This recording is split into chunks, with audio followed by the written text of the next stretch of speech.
for AZ Central Sports. I'm Katherine Fitzgerald here with Bob McManaman previewing this Saturday's game between the Cardinals and Arizona's other football team, the 49ers. But Bob, before we get to that, let's talk about the Pro Bowl.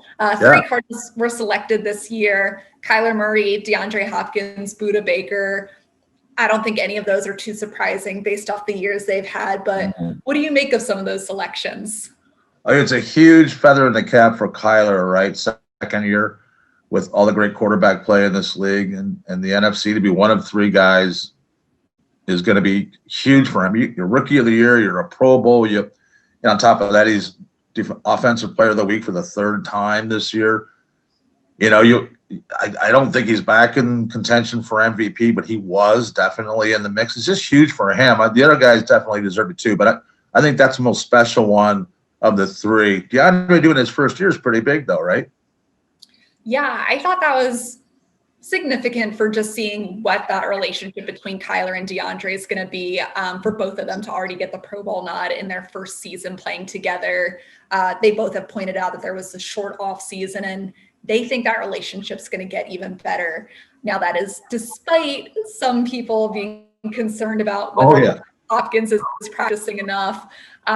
Personally, seeing the numbers he puts up on the field, I don't think it matters too much. Who cares? I think it matters too much. His grandpa definitely does not think it matters too much. But Bob, what do you make of DeAndre on Wednesday kind of saying a semi-rant? I don't think it was that ranty, but just defending his practice habits.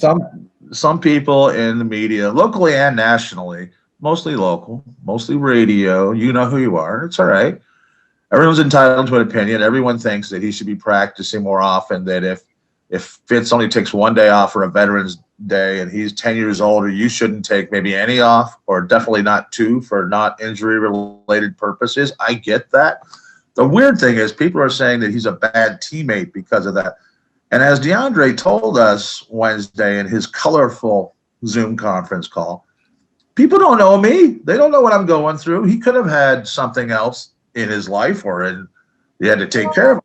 I'm not making excuses, but the fact that he may have some lingering thing that doesn't go in the practice report and yet it's not injury related, I don't know. But you can't argue with the results. I wrote that in the story that ran this week. And I think good for DeAndre, man. Blast us a little bit. We need a little blasting back. Not that we did anything, you or I, but I'm probably guilty of that once in a while. Personally, I'm very pro setting boundaries, knowing your body, and still being efficient on game days, which he's done so far this season. Right. And that next test will come Saturday against the 49ers, who the Cardinals beat earlier this season back in week 1. So back then it was a totally different 49ers team.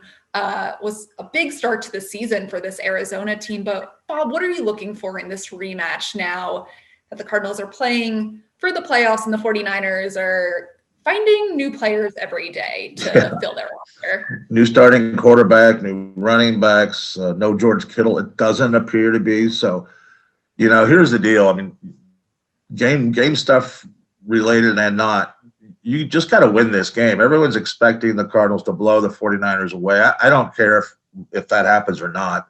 You just can't afford a screw up here. You've got to win, hope the Bears lose. And you're in the playoffs come Sunday if the Bears lose to a 1-13 Jacksonville team. Stranger things have happened. But if you lose this game, you're screwed. And the Cardinals can't have one of those twice a season moments where they come out all jacked up and then the play just goes, right down the drain. And so just beat this dang team and enjoy it. And then shut up and wait till next week, and don't look ahead to the Rams. I think they're going to win in a rout, having said all that garbage, 34-16, which is an unusual score, but I'm an unusual guy. Very true, and quite for sure. A lot of storylines going into this week. The possible Josh Rosen element, the 49ers added him to the roster this week. And, like you mentioned, the Cardinals can't look ahead past this game. I don't think they do. I think they win as well. Not quite as high a score, but go 30-20. I think they get the win and go from there. But, you know what? Ken Summers would have had picked the same score as had he been able to join us, 30-20. He wouldn't have said that. He does tend to pick the same way as us. But instead of hearing his score ahead of the game, you can hear what all of us have to say after it on azcentral.com as we follow the Cardinals and the 49ers this weekend.